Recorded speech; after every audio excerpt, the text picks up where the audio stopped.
বাংলাদেশের ঐতিহ্যবাহী সিরাজগঞ্জ জেলার কাজীপুর থানার অন্তর্গত কুনকুনিয়া জান্নাতুল ফেরদাউস কেন্দ্রীয় কবরস্থানের উন্নয়ন কল্পে আজকের চতুর্থ বার্ষিক 2 দিনব্যাপী তাফসীরুল কোরআন মাহফিলের সমাপনী রজনীর সম্মানিত সুযোগ্য অনারেবল প্রেসিডেন্ট জনাব আলহাজ মোহাম্মদ তৈয়ব আলী আল্লাহ পাক তার গোলামকে হায়াতে তৈয়বা সেদে কুল্লিয়ে দান করুন, চিল্লা বলুন আমিন। আজকের প্রোগ্রামের সহ সভাপতি জনাব মোহাম্মদ আব্দুল করিম সরকার, দোয়া করা দরকার আল্লাহ পাক তার গোলামকে হায়াতে তৈয়বা সেদে কুল্লিয়ে দান করুন, চিল্লা বলুন আমিন। আজকের প্রোগ্রামের প্রধান অতিথি শহীদি কাফেলার নিবেদিত সৈনিক, আপনাদের প্রিয় মানুষ জনাব অধ্যক্ষ আলহাজ মাওলানা শাহিনুর আলম, আমির বাংলাদেশ জামাত ইসলাম সিরাজগঞ্জ জেলা শাখা। আল্লাহ পাক তার গোলামকে হায়াতে তৈয়বা সেদে কুল্লিয়ে দান করুন, ওমর ফারুকের মতো আদর্শবান নেতা হিসেবে কবুল করুন, চিল্লা বলুন আমিন। আজকের প্রোগ্রামের বিশেষ অতিথিবৃন্দ অনেকের নাম রয়েছে, সকলের নাম বলা সম্ভব নয়। সকলের জন্য দিল থেকে দোয়া করে পড়ছি, ওয়া রাফা'না লাকা যিকরাক। আল্লাহ পাক সকলের সম্মানকে বৃদ্ধি করুন, চিল্লা বলুন আমিন।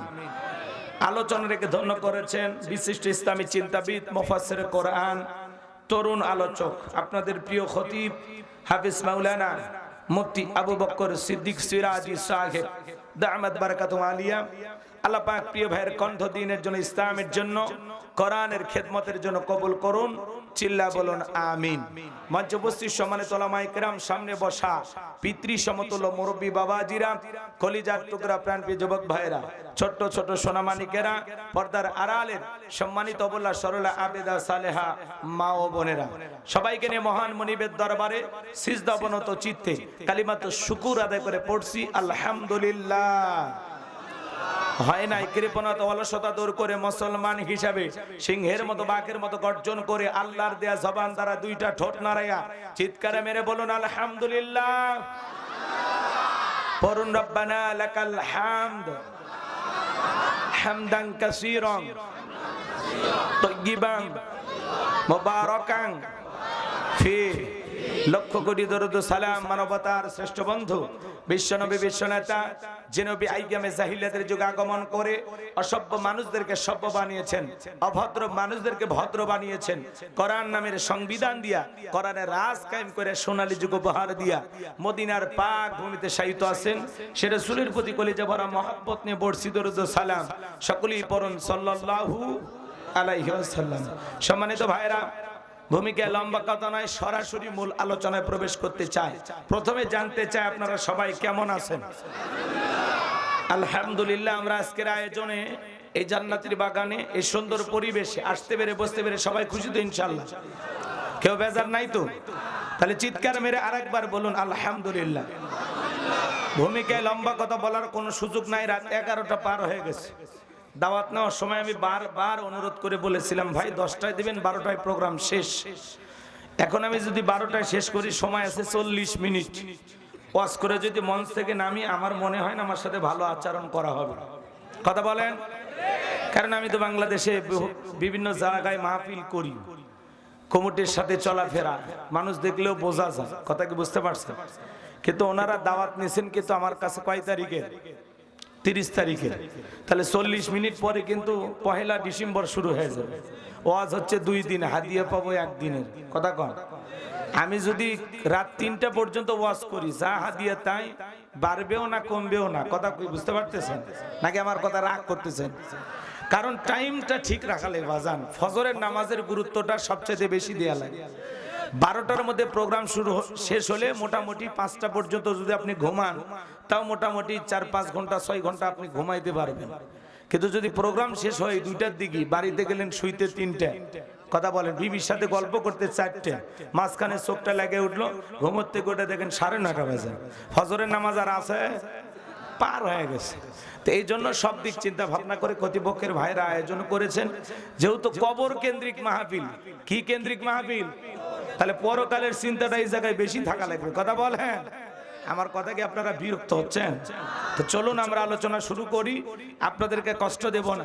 আজ থেকে 1-1.5 বছর আগেও আমরা যখন কোরআনের মাহফিলে কথা বলার জন্য যাইতাম, আমাদেরকে বলতে, হুজুর সাবধানে কথা বলবেন, ভুলে যাবেন না এলাকা কার, ওয়াজ যা করবেন করবেন, খবরদার নেত্রীর বিরুদ্ধে যেন কোনো কথা না হয়।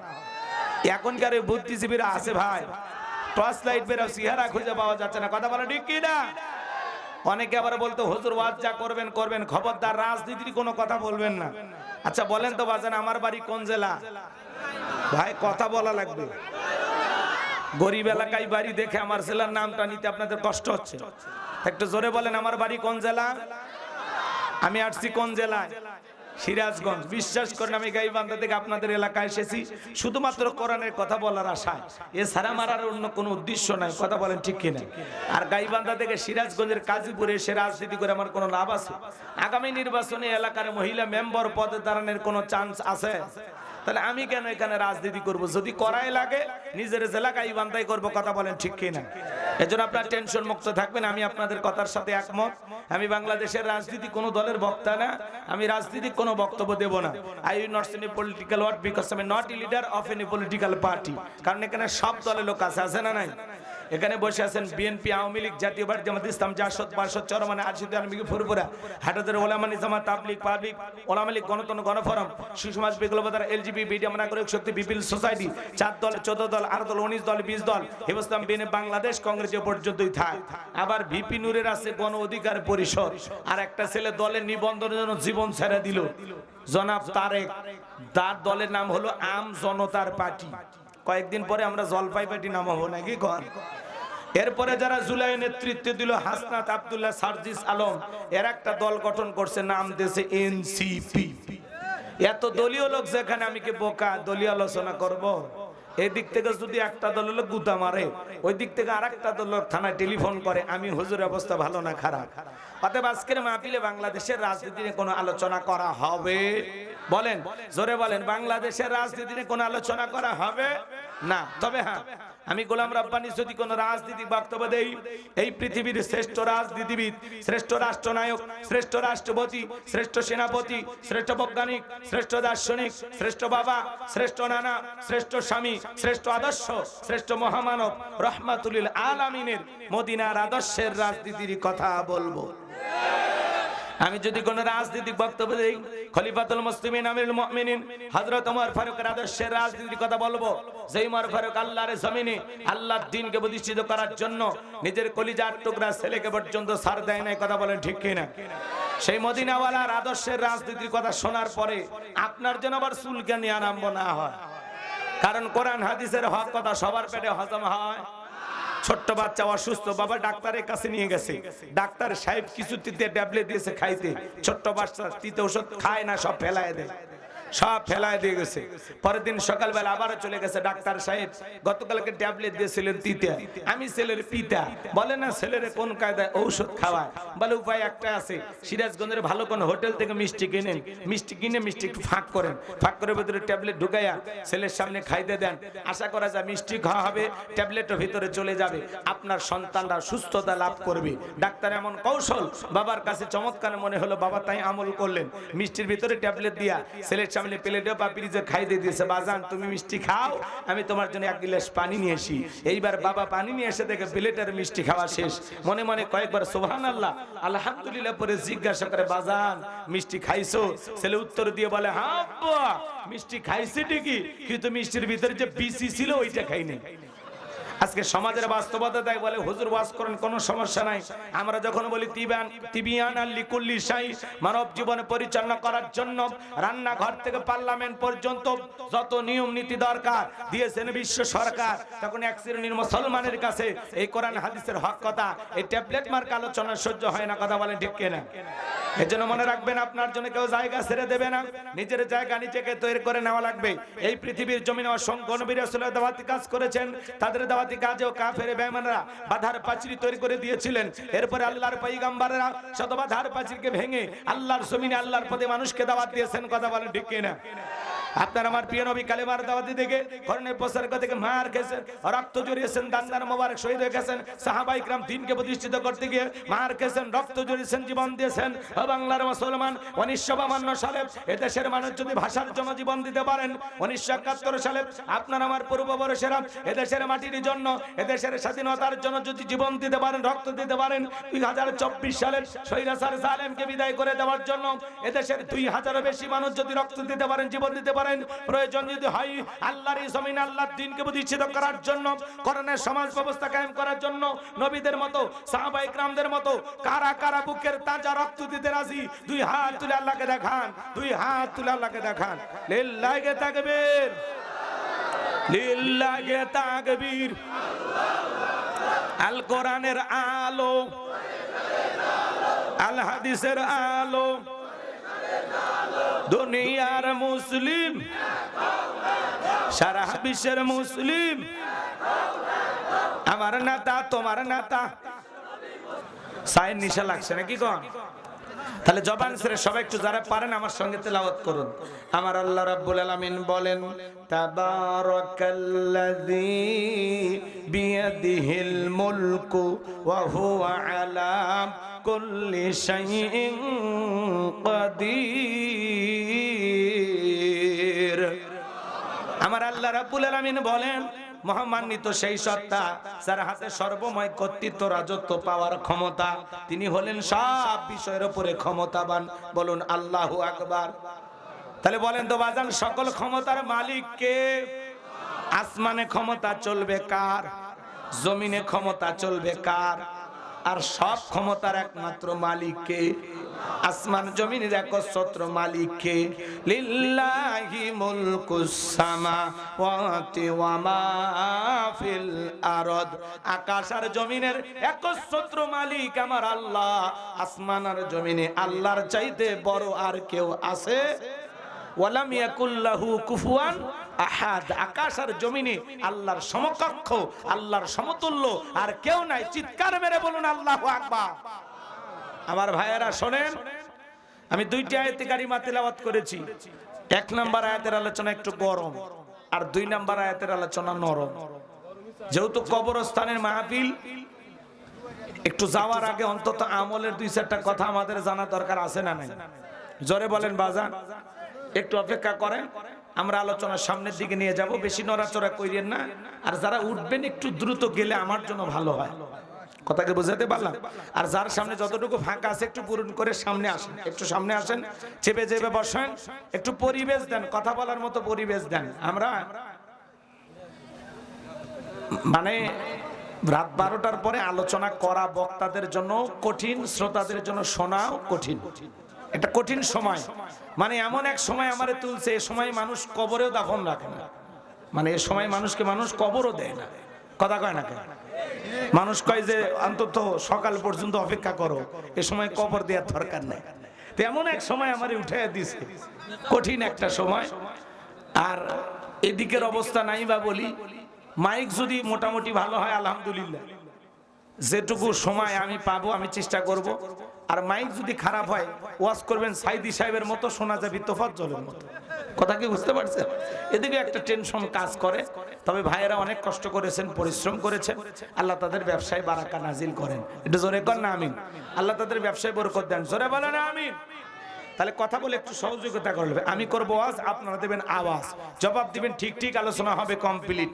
শ্রোতাদের স্পিরিটে বারে, বক্তার হিট, আলোচনা হবে জায়গা মতো ফিট। আগে বলতাম কিছু আজ প্যান্ডেলে, কিছু আজ অ্যাঙ্গেলে, এখন আর অ্যাঙ্গেলে না, যা বলবো সব ডাইরেক্ট। অ্যাঙ্গেলে বলার দিন শেষ, ডাইরেক্ট বলার বাংলাদেশ। কথা বলে ঠিক কিনা? লিল্লাহি তাকবীর। আর আপনারা একটু এটা গোপন করা যায় না? না হলে ওই যে টাকা তুলিচ্ছেন একটু নিয়ে যান, ভালো হয়। মানে আপনাদের সমস্যা নেই, কিন্তু আমি তাকালে ওয়াজ ভুলে যাচ্ছি, বুঝলে কি রে সামনে টাকা বোঝেন নাই? ওই ভাইয়েরও তাকে আছে, ভাতিজারা এদিকে তাকাও, আমার দিক তাকাও। আপনারা একটু কয়েকজন জায়গায় থাকেন, একটু তাকবীর দেওয়া লাগবে। লিল্লাহি তাকবীর, সুবহানাল্লাহ, আলহামদুলিল্লাহ একটু জোরে জোরে বলবেন, পারবেন তো ইনশাআল্লাহ? আমার আল্লাহ রাব্বুল আলামিন বলেন তাবারাকাল্লাযী বিয়াদিহিল মুলকু ওয়া হুয়া আলা কুল্লি শাইইন কাদির। মহামান্বিত সেই সত্তা যার হাতে সর্বময় কর্তৃত্ব রাজত্ব পাওয়ার ক্ষমতা, তিনি হলেন সব বিষয়ের উপরে ক্ষমতাবান। তাহলে সব ক্ষমতার একমাত্র মালিক কে? গভীর মনোযোগ দিয়ে কথাগুলো শুনবেন বাজান। যারা বলে ক্ষমতার উৎস জনগণ, ওরা পাম দিয়ে ফুলায় আলোক। আসলে ক্ষমতার উৎস জনগণ নয়, ক্ষমতার উৎস আমার মালিক, আমার আল্লাহ। কথা বলেন ঠিক কিনা? সম্মানিত ভাইরা আমার, এই পৃথিবীর জমিনে যারা ক্ষমতা পায় এরা কি জানেন? গাজীপুর থেকে একটা ছেলে যদি ঢাকায় যায়, চাকরি করে, 5-10 বছর যদি একটা বাসাতে থাকে, তার পরিচয় হলো ভাড়াটিয়া। ওই বাসাটা ভাড়া নিয়ে থাকা লাগে, পরিচয় হলো ভাড়াটিয়া। এই দুনিয়াতে যারা ক্ষমতার চেয়ারে বসে, কাউকে 5 বছর, কাউকে 10 বছর, এই পৃথিবীর জমিনে ক্ষমতার চেয়ারটা আল্লাহ ভাড়া দেয়। কথা কয় না?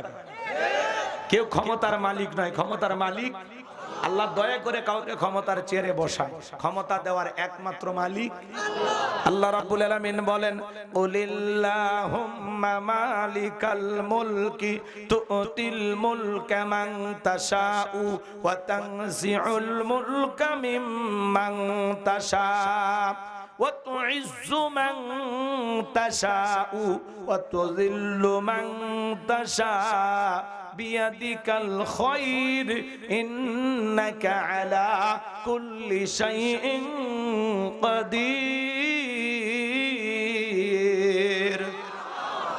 সূরা আলে ইমরান আয়াত নাম্বার 26। আমার আল্লাহ রাব্বুল আলামিন জানিয়ে দিলেন রাজত্ব দেওয়ার মালিক আমি আল্লাহ, ক্ষমতার চেয়ারে বসানোর মালিক কে? ক্ষমতার চেয়ারে বসাইলে যে লোকটাকে সম্মান দেওয়া হয় এমনটা নয়। ক্ষমতার সম্মান দুইটা ভিন্ন জিনিস। এই পৃথিবীর জমিনে অনেক মানুষকে ক্ষমতার চেয়ারে বসাইয়াও আল্লাহ জুতার বাড়ি খাওয়ায়া বিদায় করে। কথা বলেন ঠিক কিনা? শ্রীলঙ্কার দিকে তাকায় দেখলেন না? যারা জনগণের উপরে জুলুম করেছিল, নেতাকে বাকি পাইয়া জনগণ কাপড় খুলে ক্ষমতার চেয়ার থেকে নামাইছে। ভাগ্যিস ভালো সেদিন হাফ প্যান্ট পরা ছিল, তাছাড়া পুরোটা ইতিহাস হয়ে যেত। কথা বলেন ঠিক কিনা? এই জন্য বাজান গো আমার, নেপালের দিকে তাকায় দেখেন, ক্ষমতার চেয়ারে রেখে পালিয়ে গেল। এই পৃথিবীর জমিনে যারা ক্ষমতার চেয়ারে বসে দাম্ভিকতা অহংকার করেছে, চূড়ান্ত পর্যায়ে বেয়াদবি করেছে, আল্লাহ থাপ্পড় মারে ক্ষমতার চেয়ার থেকে নামাইছে। কথা বলেন ঠিক কিনা?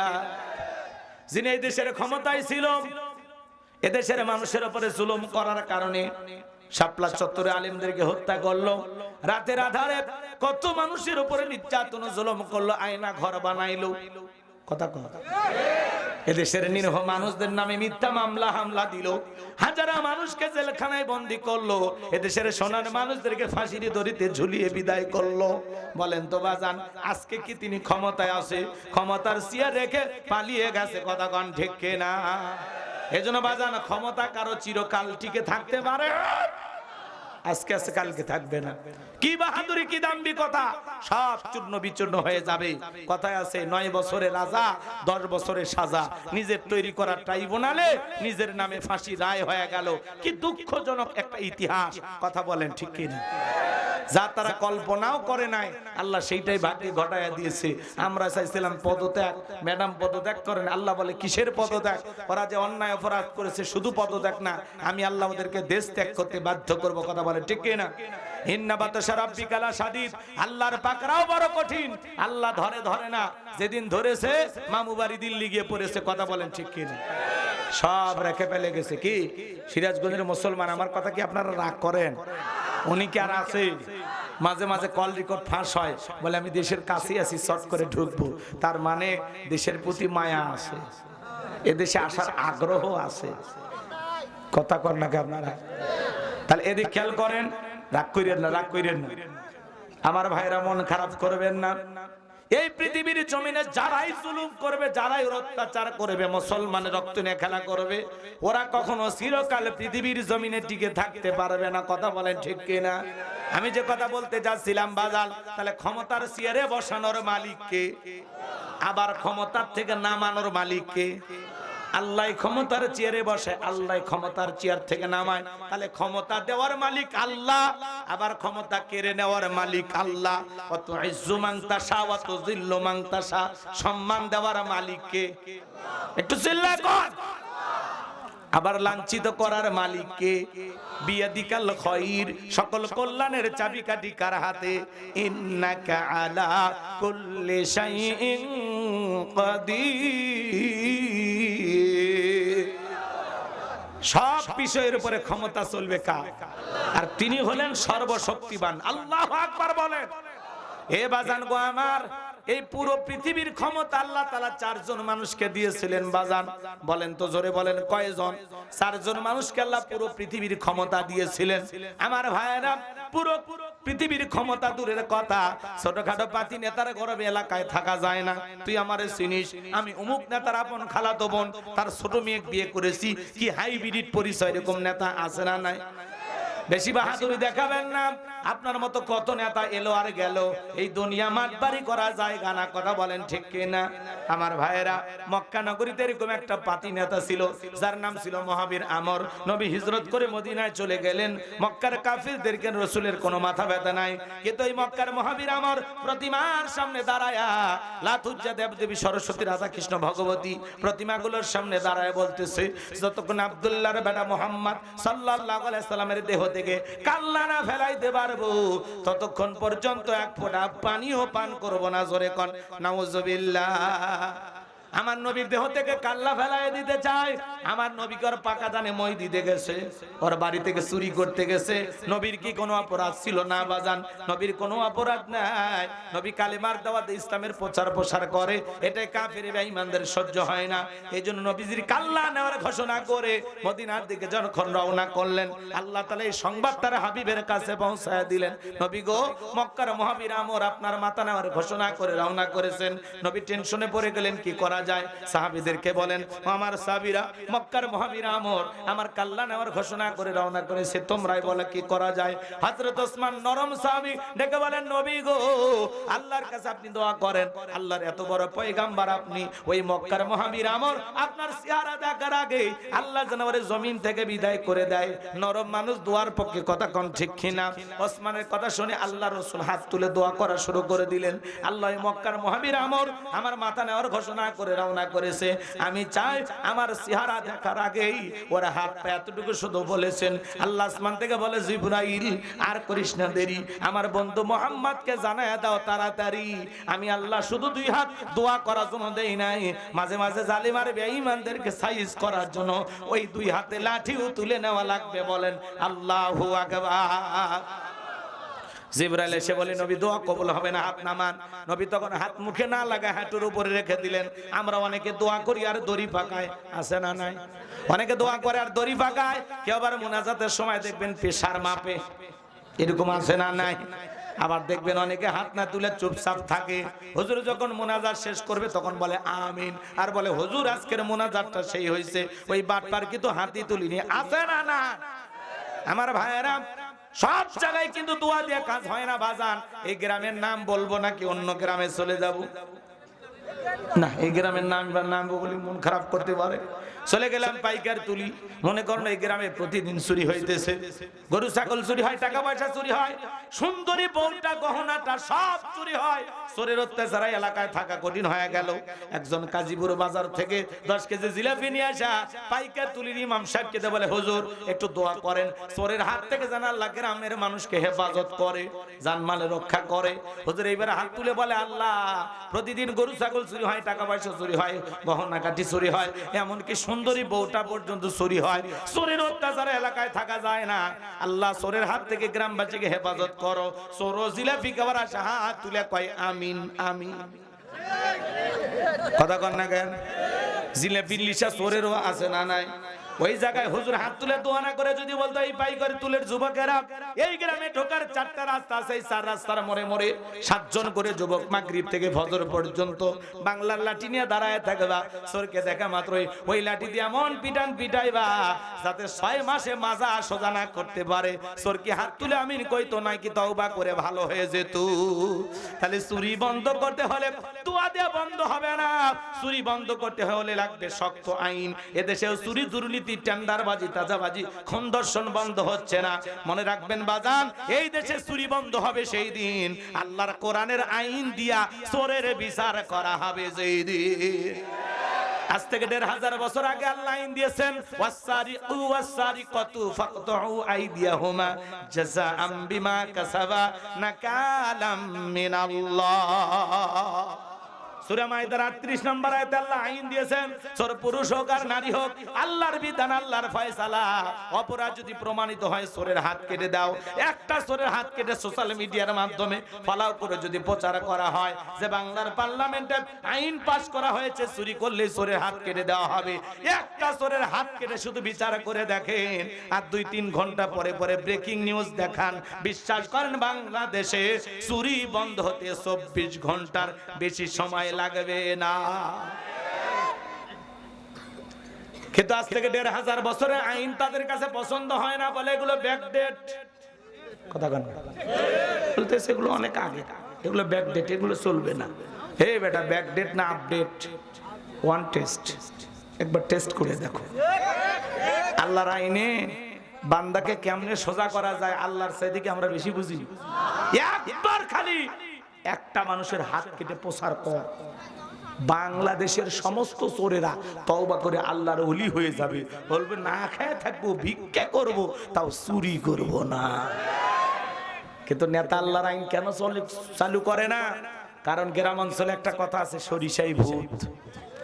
নেতা জানে যদি আল্লাহর আইন চালু করি, আমি হাত দিয়ে যে পরিমাণে দুর্নীতি করে দেশের টাকা বিদেশে পাচার করেছি, প্রথম হাত নেতার টাকাটা যাবে। কথা কোন ঠিক কিনা?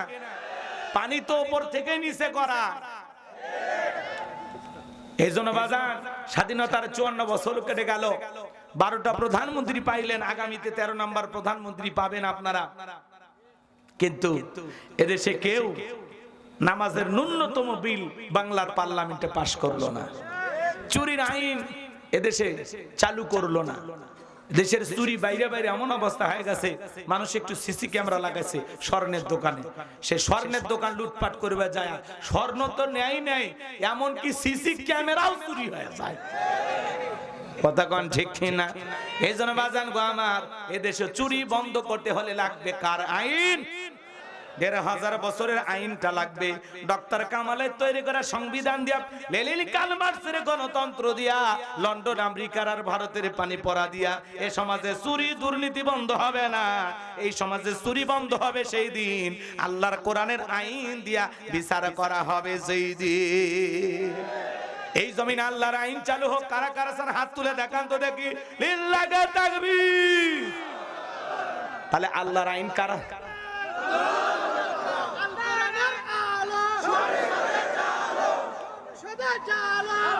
আল্লাহর আইন ওরা কেন চালু করতে চায় না? কারণ আল্লাহর আইন চালু করলে ওদের দুর্নীতি করা হবে না।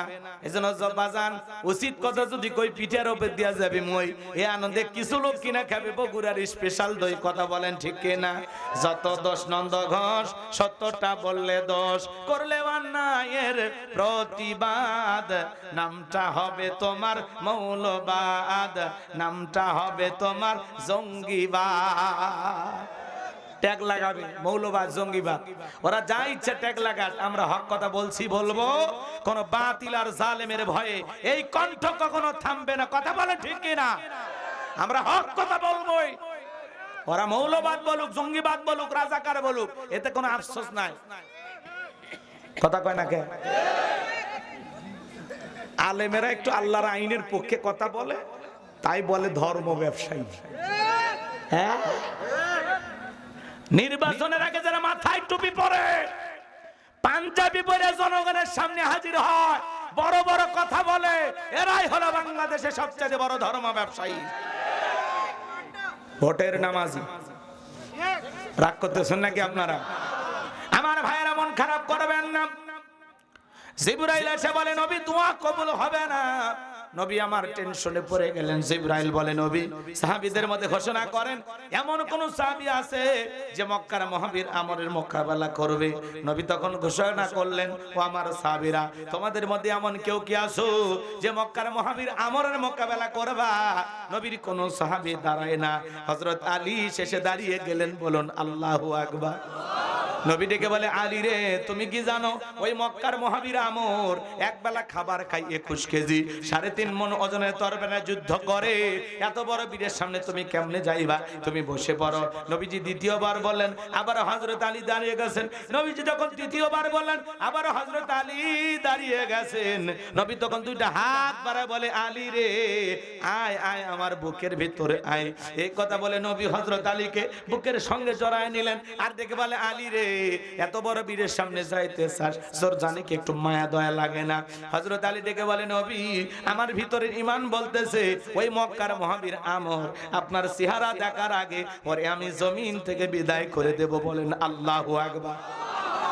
নবী তখন ডেকে বলে আলী খালি হাতে দোয়া করলে হবে না। ওসমান তোমার বাড়িতে কি তরবারি আছে? হযরত ওসমান দেখে বলে আমার বাড়িতে একটা তরবারি আছে 27 ইঞ্চি লম্বা। নবী তখন ওসমানের তরবারিটা হযরত আলীর হাতে তুলে দিলেন। হযরত আলী তরবারি পায় মারছে দৌড়। আল্লাহু আকবার। দৌড়াইতে দৌড়াইতে আমরের মুখোমুখি হয়ে গেছে যখন আমার তখন ডেকে বলে কি রে পিচ্চি আলী তুই কেন আমার সামনে? হযরত আলী তখন বলতেছে পিচ্চি নাকি পরে বুঝাইতেছি। আল্লাহু আকবার কোন কথা আছে ছোট মরিচের ঝাল বেশি। হযরত আলী তখন দাগ টানতেছেন আর একটা দোয়া পড়তেছেন। এই দোয়া পড়ে যদি আপনারা বাড়ির চতুর্দিকে ফু দিতে পারেন বড় বড় দুর্ঘটনার হাত থেকে আল্লাহ আপনার পরিবারকে হেফাজত করবেন। আল্লাহু আকবার বলেন। হযরত আলী তখন দাগ টানতেছেন। বাজান এরকম দাগ টানা আট টানা দাগটা টানা শেষ হয়ে গেল। তরবারিটা উঁচু করে বলতেছে এই মক্কার মহাবীর আমর তোর যদি সাহস থাকে দাগটা পার হয়ে যা। এ আয় আয় খালি দাগটা পার হয়ে দেখ আয় খেলা হবে আয় আয় খেলা হবে আয়। আল্লাহু আকবার। একটা আওয়াজে অনেক কিছু। বাড়িওয়ালা হলো ল্যাংড়া দুটো পা নাই কিন্তু চোর ঢুকছে টের পাইছে। যদি কিছু না পারুক খালি জবান দিয়ে একটা আওয়াজ দেয় কে রে চোর থাকি না ভাগে দৌড় মারি। কথা কোন ঠিক কিনা? আর যদি মুসলমানেরা নারাই তাকবীর হুঙ্কার দিতে পারে মুসলমানদের অস্ত্র হলো নারাই তাকবীর। কথা বলেন। আর যদি মুসলমানেরা নারাই তাকবীর হুঙ্কার দিয়ে ময়দানে নামতে পারে জালেম আর বেঈমানেরা লুঙ্গি পরার টাইম পাবে না। কথা কোন ঠিক কিনা? লিল্লাহি তাকবীর। একটা আওয়াজে অনেক কিছু। খালি আওয়াজ দিয়ে ময়দানে নামেন দেখবেন বাতিলেরা লেজ গুটে পালাবে। কথা কম কিন্তু মুসলমান আওয়াজ দেয় না। মুসলমান ভীত কয় হুজুর অবস্থা সুবিধার না বেশি এদিক সেদিক যাইন না তেল তেল আওয়াজ করেন। কথা কন তেল তেল আওয়াজ আমরা করি না। কথা কন আপনি যেভাবেই বলেন আপনার কায়দায় ওয়াজ হবে না, ওয়াজ হবে আমার কায়দায়। কথা কন আপনি বুঝায় লাভ হবে না। হক কথা বলতে হবে। এই বেশি লড়াচড়া করিস না ভাতিজা আমার দিক কাকা। কথাকে বোঝা গেল? গভীর রাতের মাহফিল আমি আগে বলছি আমি সেই 10টার থেকে উজু করে বসে আছি আমাকে কেউ নিয়ে আসে না। কয় হুজুর আরেকটু আরেকটু আরেকটু। এখন দেখেন কি হলো কি ওয়াজ করবেন? পরিবেশ দেয়া লাগবে না? বলেন আমার সামনে যদি এরকম কয়েকজন বসে থাকে আমি কি ওয়াজ করবো? তা আপনি তাকালে ওয়াজ হারিয়ে দেবে। কথা কি বুঝতে পারতেছে? ওটা আপনার কাছে মেলা কিন্তু আমার কাছে এটা কিছুই না।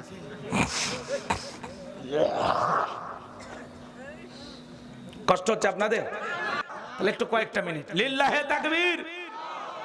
হযরত আলী আর আমর বাজা বাজা ভাত পুরো ঘটনাটা কি শুনবেন? আগ্রহ আছে? কারা কারা একটু হাত তুলে দেখেন তো বাজান। লিল্লাহে তাকবীর। হাত নামান আমার ভাইয়েরা।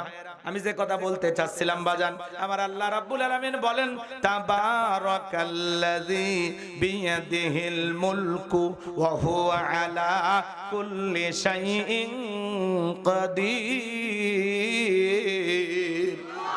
মহামান্য মহামান্বিত সেই সত্তা যার হাতে সর্বময় কর্তৃত্ব রাজত্ব বাবার ক্ষমতা, তিনি হলেন সব বিষয়ের উপরে ক্ষমতাবান। আমি যে কথা বলতে চাচ্ছিলাম বাজান, পুরোটা পৃথিবীর ক্ষমতা আল্লাহ তাআলা চারজন মানুষকে দিয়েছিলেন। জোরে বলেন কয়জন? এই চারজনের মধ্যে দুইজন ইমানদার আর দুইজন হলো কাফের। ইমানদারের মধ্যে একজন হলো পয়গম্বর, নাম হলো সুলাইমান। আল্লাহর নবী সুলাইমান আলাইহিস সালামকে আল্লাহ রাব্বুল আলামিন পুরোটা পৃথিবীর ক্ষমতা দান করেছিলেন বাজান। শুধু কে তাই, মানব দানব জিন ইনসান সকলে তার হুকুম মানতে বাধ্য ছিল। আল্লাহ নবী সুলাইমান আলাইহিস সালামকে আল্লাহ তাআলা অনেকগুলো মুজিজা দান করেছিলেন বাজান। লম্বা হবে, লম্বা করার কোনো সুযোগ নাই, 2-3 ঘন্টা চলে যাবে, নবী সুলাইমানের কাহিনী ইতিহাস শেষ করা যাবে না। আল্লাহ তাআলা তাকে একটা তক্তের সিংহাসন দান করেছিলেন। এই সিংহাসনে উঠে বাতাসকে যখন অর্ডার দিতেন বাজান, বাতাস তার আনুগত্য ছিল। পয়গম্বর যেখানে ইচ্ছা পোষণ করতেন সেখানে বাতাস তার সিংহাসন ওরাইয়া নিয়ে যাইতেন। বলুন আল্লাহু আকবার। এখন জাহাজ গাড়ি হাওয়ায় চলে, ও গো কলেরই বিধান, একদিন বিনা কলে হাওয়ায় চলতো নবী সুলাইমান, মোরা সেই মুসলমান। আল্লাহু আকবার। পিপিলিকার ভাষা পর্যন্ত বুঝতেন, আকাশের পাখির ভাষা বুঝতেন, জঙ্গলের প্রাণীর ভাষা বুঝতেন।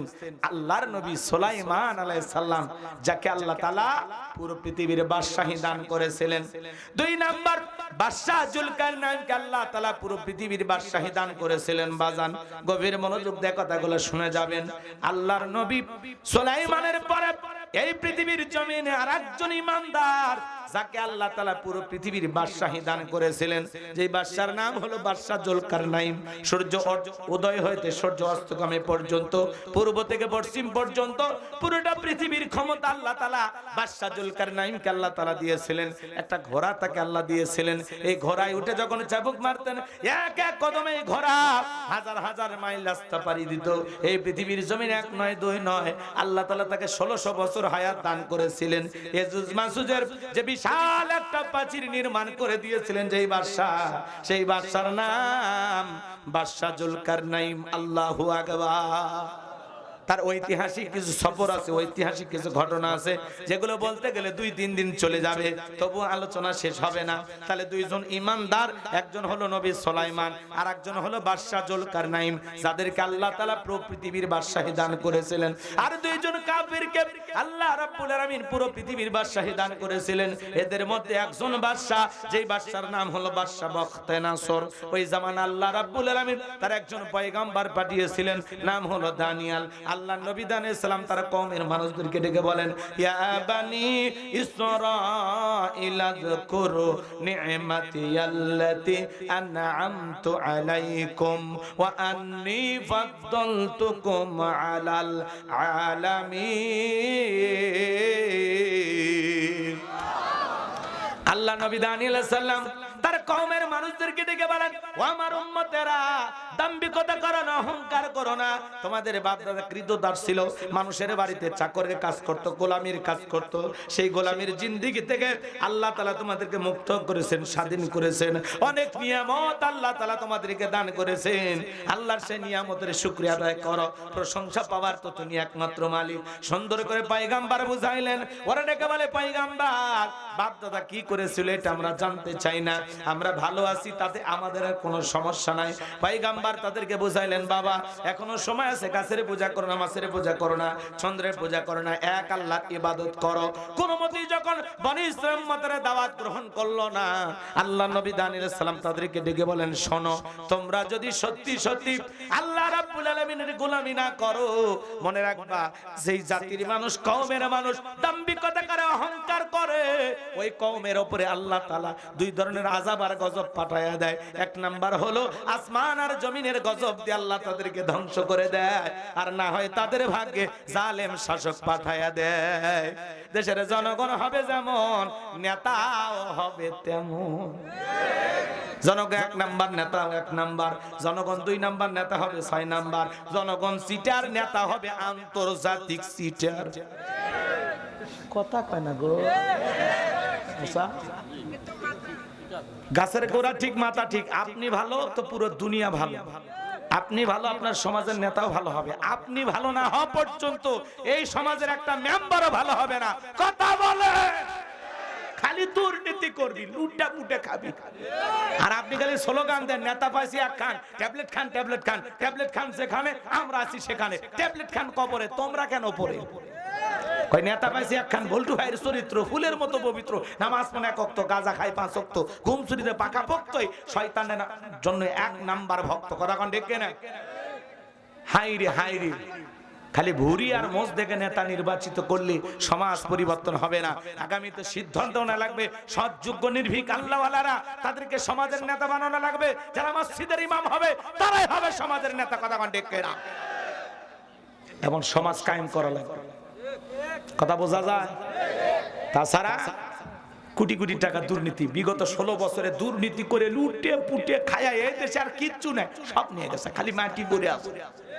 দেশের রিজার্ভ কথা কর একবারে খায়া শেষ করে দিছে। এমপি মন্ত্রী কেউ নাই, সব পালিয়ে গেছে। কোটি কোটি টাকা দামের গাড়িগুলো গ্যারেজে পড়ে আছে, এমপি মন্ত্রী নাই, সব ভাইকে গেছে। কথা কর আছে আছে। মন্ত্রীরা সব কোথায় গেল, এমপিরা সব কোথায় গেল, কোথায় কাদের কাকা? ওদের সারা দেশটা এখন লাগে ফাঁকা ফাঁকা। পালাবো না পালাবো না পালাবো না, যাই না তাদের দেখা, ওদের সারা দেশটা এখন লাগে ফাঁকা ফাঁকা। আইন মন্ত্রী আটকে গেল আইনেরই ফাঁকে, দাড়ি সারা দরবেশটারে ভণ্ড ভণ্ড লাগে। দাড়ি কাটিয়ে নৌকা চড়ে পালাছে, ওরা জীবন দেশে তা নৌকা ছাড়েনি। কথা কয়? তাহলে বলেন তো চাচা, ওই দাড়ি কি ইসলামের দাড়ি নাকি ভণ্ডামির দাড়ি? আল্লাহ রসুলকে মহাব্বত করে যদি দাড়ি রাখতো, কি বিপদে পড়ে কাটতো? দাড়ি কেটে কি বিপদ থেকে বাঁচছে না ধরা খাইছে? সালমান এফ রহমান, যাকে দরবেশ বলে ডাকা হতো, সেই দরবেশের মুখে দাড়ি নেই, তবে জেলখানায় দীর্ঘদিন থাকে, আবার নতুন করে দাড়ি চালাচ্ছে। কথা কি বুঝতে পারছে? দাড়ি সারা দরবেশটারে ভণ্ড ভণ্ড লাগে। শুনেছি ভাই কত নেতা নেত্রী খাইতেছে ভাই ডান্ডা, বিচারপতি কালামানিকের ফাটিয়েছে নাকি আন্ডা। এটা আমার খবর না, মিডিয়ার খবর। সিলেটের মানুষ একে জাগা মতো মার দিছে, জাগা মতো নাই নাই আউট করে দিছে। কথা কন নাকি আপনারা? এই বিচারপতি শামসুদ্দিন মানিক আল্লামা সাইদি হুজুরকে মৃত্যুদণ্ডের রায় দিয়েছিল। আমরা বলতে চাই, ওই একই ট্রাইব্যুনালে বিচারপতি মানিককেও মৃত্যুদণ্ডের রায় দিতে হবে। কথা বলেন ঠিক কিনা? আল্লাহ আল্লাহর বিচার কলার পাতায় ওরে শোয়াইছে। ও আবার 116 জন আলিমের তালিকা করে দুদকের কাছে জমা দিয়েছিল। আমার রোল নাম্বার ছিল 23, সিরিয়ালে আমিও ছিলাম। চিন্তা করেন চাচা, যারা আলেমদের তালিকা করেছিল আজকে তারা বিনা তালিকায় জেলখানায়। কথা বলে ঠিক কিনা? বাড়ি যাবেন? চাচি আছে আছে চাচি, রাগ করতেছেন আপনারা? কষ্ট হচ্ছে নাকি আপনাদের? তাহলে বলেন তো বাজা, যারা আলেমদের তালিকা করে আজকে বিনা তালিকায় জেলখানায় ঢুকাইছে কে? আর একটা ইন্টারনেট বন্ধ করনি, বন্ধ হয়ে গেছে। উনি আবার গতকালকে চিল্লায় স্লোগান দিয়েছে, জয় বাংলা, জয় বঙ্গবন্ধু, আগামী নির্বাচনে আমরা অংশগ্রহণ করবো। আমরা বলতেছি তাড়াতাড়ি আসেন ভাই, মাঠে খেলা আর জমুক। কথা কন, আসুক, সমস্যা কি? কথা কয় না? দেশের জনগণ খেপে আছে, খেপে আছে। কথা কন ঠিক কিনা? পলকের ঝলকেল থামিয়ে নেটের চাকা, ওদের সারা দেশটা এখন লাগে ফাঁকা ফাঁকা। কোথায় গেল সংসদেতে মমতাজের গান, কোথায় গেল হযরত ওয়ালা স্বামী ওসমান? 70 রাকাত তাহাজ্জুদ পড়তো, বীরের বলে আল্লাহর ওলি দাবি করতো, কিন্তু 24 সালের 5 আগস্টে ভাগ্যে কি আছে আল্লাহর ওলিলে জানতো না। রান্না করা ভাত আল্লাহ খাইতে দেয়নি। কথা কন ঠিক না? এটা খেলা। ঠিক কথা কয় না গো? ম্যাডামের অগ্রণী ব্যাংকের মধ্যে 832 ভরি স্বর্ণ পাওয়া গেছে, আলহামদুলিল্লাহ। কোন যার দেশও তো আছে, নাউজুবিল্লাহ কয়কে এদেশে যা থাকবি সব আপনার, আপনি বোঝেন না কেন? থাকলেই লাভ আছে তো, নিয়ে তো আর যায়নি। এই হিসাবে ওনাকে ধন্যবাদ দেওয়া দরকার, অন্তত এতগুলো স্মরণে রেখে গেছে নাকি? স্বীকার করে নাই। তা ঠিক আছে, তাহলে মনে করেন ওগুলো আমাদের স্বীকার করার দরকার নাই, তাহলে তো আরো বেঁচে গেছি আমরা। কথা কও আমার ভাইরা, মন খারাপ করবেন না। আমরা যে কথা বলতে চাচ্ছিলাম বাজান, গভীর মনোযোগ দিয়ে কথাগুলো শুনে যান, হৃদয়ের কান পেতে কথাগুলো শুনে যান। আমি যে কথা বলতে চাচ্ছিলাম, এইবার বাজান গো আমার, আল্লাহর পয়গাম্বরের কথা যখন তারা কোনো মতেই বুঝলো না, কোনো মতেই যখন তার উম্মতেরা অনুসরণ করলো না, ঘৃণা ভরে যখন পয়গাম্বরের কথাটাকে প্রত্যাখ্যান করলো, আল্লাহ তাআলা তখন ওই কওমের উপরে, ওই বনি ইসরাইলের উম্মতের উপরে জালেম বাদশা বখতেনাছরকে ক্ষমতার চেয়ারে পাঠায়া দিল। এইবার বাদশা বখতেনাছর ক্ষমতার চেয়ারে বসার পরে হাজার হাজার নিরপরাধ মানুষকে জেলখানায় বন্দী করতে লাগলো। শুধু তাই নয়, আল্লাহর নবী দানিয়েল আলাইহিস সালাম সহ তার ৭০,০০০ উম্মতকে জেলখানায় বন্দী করলো। তাহলে নবী মানুষ জেলখানায়, কথা বলেন ঠিক কিনা? এই পৃথিবীর জমিনে যদি নবীদেরকে জেলখানায় যাওয়া লাগে, আজকে যারা নাইবে রাসূলের ভূমিকা পালন করবে, হক কথা বলবে, কোরআনের সঠিক দাওয়াত দেবে, মাঝে মাঝে তাদেরকেও জেলখানায় যায়া নবীদের সুন্নাত পালন করা লাগতে পারে। কথা বলেন ঠিক কিনা? আলেমেরা জেলখানায় গেলে সম্মান কমে না বাড়ে? কমে না বাড়ে? কমে না বাড়ে? আমার ভাইরা, হৃদয়ের কান পেতে কথাগুলো শুনে যান। আমি যে কথা বলতে চাচ্ছিলাম, আল্লাহর নবী এইবার উম্মতের দিকে বলে, কই গেল তোমাদের ভালো থাকার দিন, কই গেল আরাম আয়েশের দিন? এই দিনের ভয় তো আমি তোমাদেরকে দেখাইতেছিলাম, যে কোনো সময় সে সতর্ক হয়ে যাও। উম্মতরা ডেকে বলে, পয়গাম্বর আপনার কথা যে দিবালোকের মতো সত্য হবে আমরা তো বুঝতে পারি নাই। ও পয়গাম্বর, যা করেছি ভুল করেছি, এখন থেকে আর গাছের পূজা করব না, মাছের পূজা করব না, চন্দ্রের পূজা করব না, সূর্যের পূজা করব না, বাছুরের পূজা করব না, এখন থেকে একমাত্র আল্লাহর ইবাদত করব। পয়গাম্বর ডেকে বলে, শোনো, সত্যি যদি তোমরা তওবা করে ফিরে আসতে চাও, তাহলে আজকে রাত 12টার পরে আমি যখন আল্লাহ বলে ডাক দেব, আমার সঙ্গে তোমরা ঘুম থেকে জাগ্রত হইয়া আল্লাহ বলে ডাক দিবা। একমাত্র আল্লাহই পারে জালেমের জেলখানা থেকে মুক্ত করার ব্যবস্থা করে দিতে।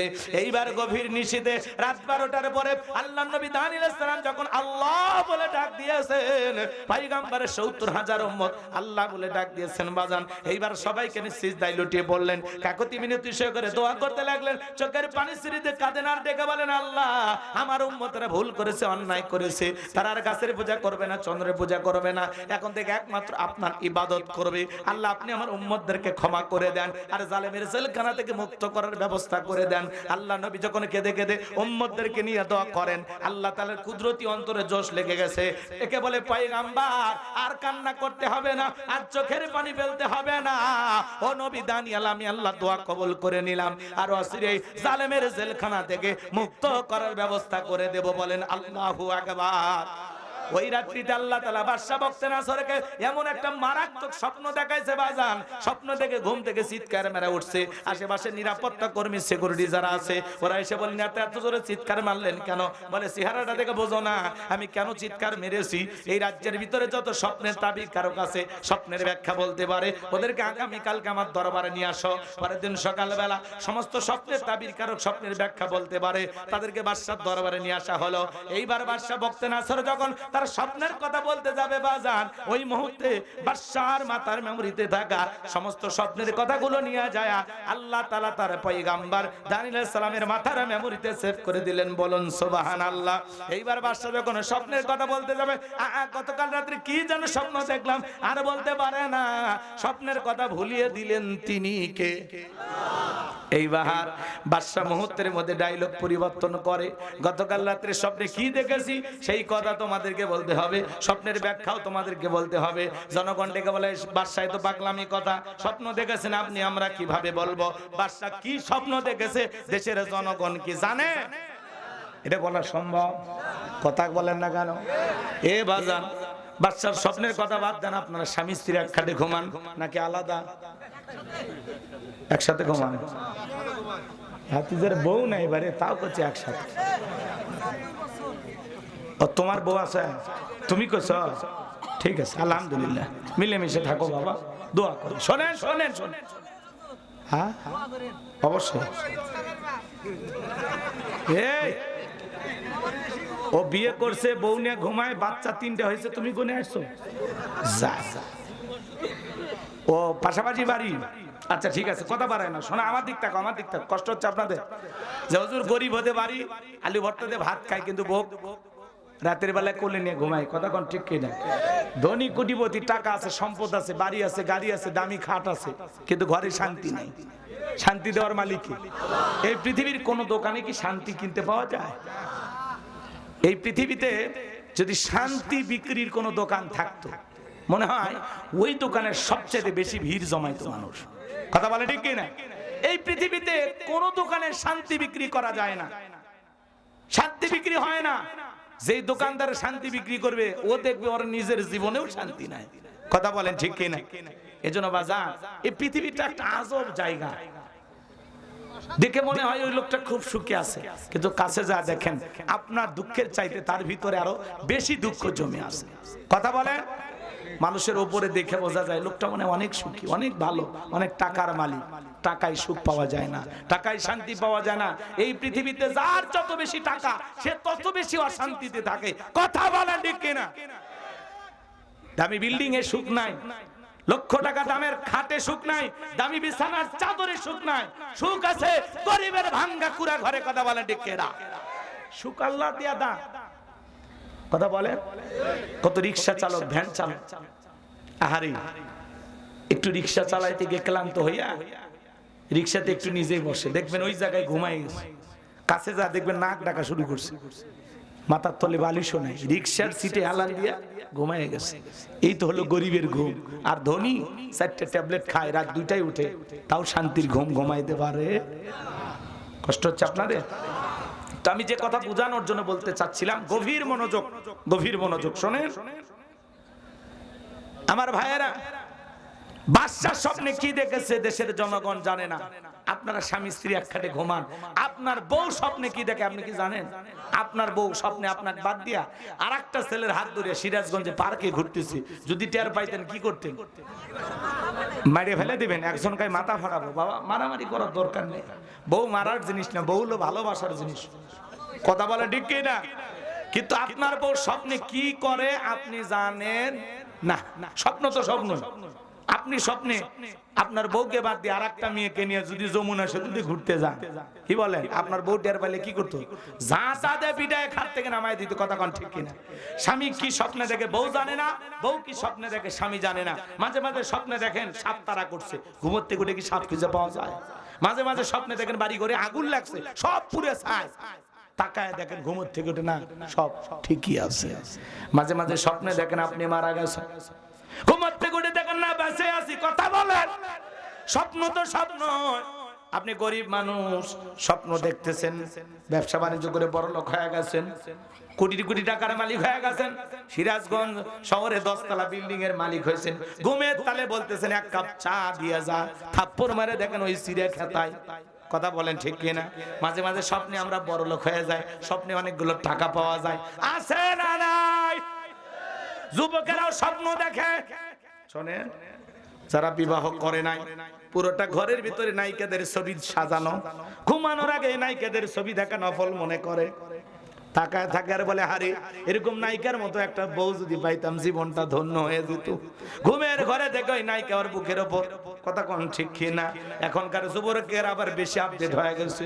এক যুবক বান্ধবী যা বলতেছে, প্রিয়তমা চেহারা মলিন হয়ে গেছে, ডাবটা খাও, ফ্রেশ লাগবে। নিজের মারে কোনোদিন ডাব কিনে খাওয়াইলো না, নিজের বাপরে কিনে খাওয়াইলো না, বান্ধবীরে ডাব খাওয়ানোর টেনশনে যুবকের ঘুম নাই। কথা বলেন, এইবার বান্ধবী পাইপ লাগায় খাইতেছে ডাব। এই ছেলে যা বলতেছে দেব একটা প্রস্তাব। কি বলে? তুমি ডাবে পাইপ লাগায় খাইতেছো, মন খারাপ যদি না করো, রাগ যদি না করো ময়না, তোর মুখে পাইপ লাগে আমি একটু খাইতে চাই। বলে জীবনটা তো তোমার, মুখে তো পাইপ লাগাবা, খাও, কোনো সমস্যা নাই। কি আপডেট জামানা এসে গেছে বাজান। আজকে যুবক যুবতী তরুণ তরুণীদের কন্ট্রোল করা যায় না। এই উন্নত বিশ্বে, উন্নত দুনিয়ায় এখন যুবকদের হাতে হাতে, তরুণীদের হাতে হাতে এই টাচ মোবাইল কিনে দেওয়া মানে পাপের আড্ডাখানা। কথা বলেন ঠিক কিনা? এই মোবাইলের ওজন কম, কিন্তু মোবাইলের মাধ্যমে পাপের ওজনটাও অনেক বেশি। সারা রাত জায়গা জায়গা তরুণ তরুণী যুবক যুবতী গুলো রাতের আধারে একা একা কম্বলের ভিতরে ল্যাপের ভিতরে ঢুকা জানালার দরজা লাগাইয়া একা একা মোবাইলে উল্টা পাল্টা ভিডিও দেখে সেই ভিডিও। মা বাবা যখন রাতের বেলা নক করে, এই রুবেল এই ঘরের ভিতরে কি হয় রে, তখন বলে বাংলাদেশের স্বাধীনতার যুদ্ধ হয়েছে, বই পড়ার ভান করে, কথা কোন ঠিক কিনা। বাপ মাও চলে যায়, আবারও আগের তালে ভিডিও দেখা শুরু করে। তাহলে সমাজের সন্তানদেরকে নষ্ট করলো যে অস্ত্র, তার নাম হলো এই মোবাইল। কথা বলে, আমি কি এক লাইন বলবো? রাগ করবে না, বলবো। ও দেশে মোবাইল আইছে, চিঠি বন্ধ হইয়াছে, দিওয়ানা বানাইছে, পোলা মাইয়ার মনের কথা ভাসে বাতাসে। ও দেখো পোলা পানের মন বাদা ফেসবুকে এখন, মোবাইলে চ্যাটিং কইরা কাটায় সারাক্ষণ। এই মোবাইল পাইয়া দেখো মদনের মাইয়া, এই মোবাইল পাইয়া দেখো রমজানের মাইয়া কি কাণ্ড ঘটাইছে, স্বামী সংসার রাইখা নাকি পালাইয়া গেছে, স্বামী সন্তান রাইখা নাকি পলাইয়া গেছে। 2 বাচ্চার মা, 3 বাচ্চার মা, 4 বাচ্চার মা পরকীয়া প্রেম করে আর একটা ছেলের হাত ধরে পালিয়ে যায়। এরকম ঘটনা কিন্তু বাংলাদেশে ঘটেনি, ভারতে ঘটতেছে। কথা কন, এদেশে আছে। যেই নারী 2 বাচ্চা রেখে, 4 বাচ্চা রেখে, স্বামীর সংসার রেখে আর একটা পরপুরুষের হাত ধরে পালিয়ে যায়, ওটা নারী না, ওটা নারী জাতির কলঙ্ক, পাষাণী, ডাইনি, রাক্ষসী মহিলা, বিশ্বাসঘাতক নারী। কেমনে পারলি মা, ও বোন, কেমনে পারলি? স্বামী রাইখা, সন্তান রাইখা আর একটা পরপুরুষের হাত ধরতে কেমনে পারো? তোর কি অন্তরে আল্লাহর ভয় নাই, পরকালের ভয় নাই? স্বামীর এতদিনের ভালোবাসা, এই সন্তানদের দায়িত্ব কে নেবে? কথা কর। আপনারা কি মনে করছেন এই সমাজ আজকে পরকীয়ার অভিশাপে ধ্বংস হয়ে যাচ্ছে? হাজার হাজার নারী পুরুষ আজকে পরকীয়ার প্রেমে আসক্ত। গত কয়েকদিন আগে বগুড়া শাহজাহানপুরে ট্রিপল মার্ডার হল। 3 জন একই পরিবারে শেষ হয়ে গেল এই পরকীয়ার অভিশাপে। স্বামী স্ত্রী একে অপরকে সন্দেহ করে। কথা বলেন, আজকে বগুড়ায় 30 বছরের দাম্পত্য জীবনে স্বামী রাগ করে বউকে কুড়াল দিয়ে কুবেই মেরে ফেলে দিয়েছে, চুটায় মেরে ফেলে দিয়েছে। আজকে দাম্পত্য জীবনে সুখ নাই, শান্তি নাই, খালি অশান্তি। কথা বলেন ঠিক কিনা? এ বাজার, সমাজ পরকীয়ার অভিশাপে সেই গেছে। একে অপরকে শ্রদ্ধা ভালোবাসার জায়গা হারিয়ে ফেলে এখন স্ত্রী সন্ধান করে অন্য আরেকটা পুরুষ, আর স্বামী সন্ধান করে আরেকটা নারী। একই নারী তো 20-30 বছর, ভালো লাগে না, নতুনের সন্ধান করে। স্ত্রীও এরকম আপডেট হয়ে গেছে, একই স্বামী আর কত ভালো লাগে, আরেকটা পুরুষকে খোঁজে। পৌঁছে গেছে নারী ইজ্জতেরও দাম নাই, পুরুষেরও সম্মান নাই। কথা বলে, এই করোনা ভাইরাসের চাইতে বড় ভাইরাস পরকীয়া প্রেম। কথা বলেন, আমার সোনার দেশটা খাইছে রে পরকীয়া প্রেম। একটা স্বামী যদি জানতে পারে আমার স্ত্রী, যার সাথে আমি 12 বছর 16 বছর সংসার করলাম, সেই বিবি আর একটা পরপুরুষের প্রেমে আসক্ত, আর একটা পুরুষের সাথে পরকীয়া করে, অন্য পুরুষকে তার কাছে ভালো লাগে, এটা যদি কোন স্বামী জানতে পারে, সে যেন জ্যান্ত মরা হয়ে যায়। এই পৃথিবীতে তার বেঁচে থাকতে ইচ্ছা করে না, এই দুনিয়াটা তার কাছে আর ভালো লাগে না। এত বছর কারে ভালোবাসলাম?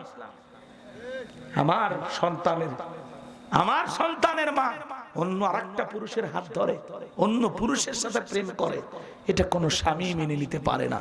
কথা বলেন বাজান, আজকে সমাজে ঘটতেছে হাজারো ঘটনা। এই পুরুষেরা সমাজে সবচেয়ে বেশি নির্যাতন আর জুলুমের শিকার। ঘরে ঘরে নারীদের প্যান প্যানানি, ভ্যান ভ্যানানি, ঝগড়াতে এই জীবনটার অর্ধেক শেষ হয়ে গেছে। কথা বলেন, কিচ্ছু কই না, সব মেনে নে, সব সহ্য করি, কিন্তু তাই বলে আর একটা পুরুষের সাথে পরকীয়া প্রেম করবি, এটা তো মানা যায় না। হে কথা কর, এক হাতে তালি বাজায়, ঠিক তো ভালোই কইলি, দোষ কি তোমাদের নাই? যুবক, তোমাকে বলছি, তোমার স্ত্রী যদি অন্য আরেকটা পুরুষের সাথে পরকীয়া প্রেম করে, তুমি কি মানবা? একটু জোরে কন। যারা জবান খুলতেছেন এরা মনে হয় দুর্বল, ভালোবাসা শেয়ার করবেন নাকি? কন একটু জোরে কন। মানবেন? মানবেন না? তাহলে আপনি যদি আপনার স্ত্রীর সাথে কেউ পরকীয়া প্রেম করে, এটা যদি না মানেন, তাহলে আপনি যেই মেয়ের সাথে পরকীয়া প্রেম করতেছেন ওইটা তো কারো না কারো স্ত্রী, কারো না কারো মা, কারো না কারো মেয়ে। তখন আপনার আবেগ গেল কোথায়, বিবেক গেল কোথায়, আপনার চিন্তা চেতনা গেল কোথায়? তখন কি আপনার বুদ্ধিতে কুত্তাই পেশাব করছে? ওটা তো একজন মুসলিম ভাইয়ের স্ত্রী, তাই না? ওখানে কার হক আছে? ওর স্বামীর হক আছে না? তোর মাঝখানে আপনি কেন? তার মানে পুরুষ হিসেবে আপনিও দায়ী। কথা বলেন, আপনিও দায়ী। এই জন্য যুবক, এই পরকীয়া প্রেম না করে, কত গরিব মেয়ে আছে বিয়ে হয় না, জানা বিয়ে কর, আল্লাহ খুশি হবে। কত স্বামী পরিত্যক্তা বিধবা নারী আছে, 2-3টা বাচ্চা নিয়ে অসহায় জীবন যাপন করে, যা দায়িত্ব নে আল্লাহ খুশি হবে। কথা বলেন ঠিক কিনা? কিন্তু স্বামী আছে, সন্তান আছে, সুন্দর সংসার আছে, এইখানে কেন নজর দিলি? এই কথা কর, তোরেও তো পিটানো দরকার।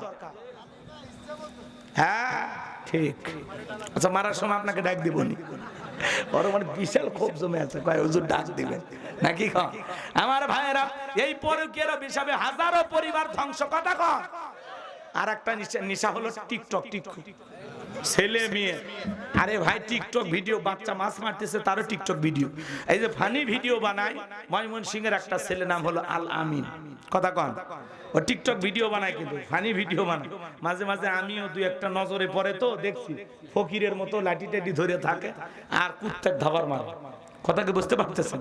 তো এই ছেলেটা আগুন নিয়ে টিকটক ভিডিও বানাইতে গেছে। আগুন, এই আগুনের টিকটক ভিডিও। আচ্ছা বলেন তো, আগুন ভালো জিনিস?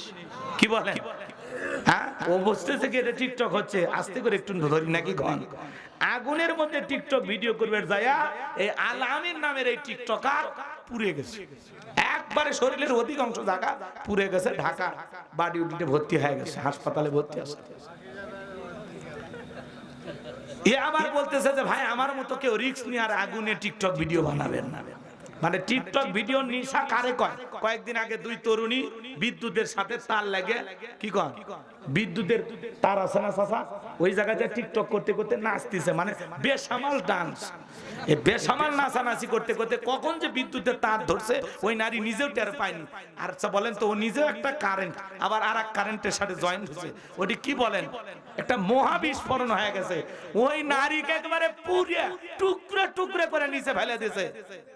চোখের সামনে বিভৎস ঘটনা, কি মর্মান্তিক ঘটনা। একটা নাচ, একটা টিকটক ভিডিও মানুষের জীবন নষ্ট করতেছে, পুরো জীবনটা নষ্ট হয়ে যাচ্ছে। কথা বলেন, এই যে আল আমিন কি সুন্দর দাঁড়িয়ে আছে লোকটা, আরে ও টিকটক বানায়, আচ্ছা আগুনে পুড়ে গেছে। সারা দেশের মানুষের কাছে দোয়া চাচ্ছে যে দোয়া করে। এই টিকটক আছে না নাই? আল্লাহ এই সমস্ত ভাইদেরকে হেদায়েত দান করেন, ফিরে আসার তৌফিক দান করেন। কথা বলেন ঠিক কিনা? হদেশে টিকটক আসিয়া সব গেল বাসিয়া, সিদ্দিক সোরা নায়ক হইছে আইডি খুলিয়া, হিরো আলম নায়ক হইছে আইডি খুলিয়া।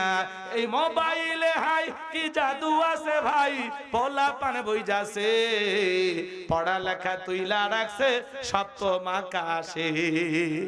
এখন আর সন্তানদের আর পড়াশোনা ভালো লাগে না, মন বসে না পড়ার টেবিলে।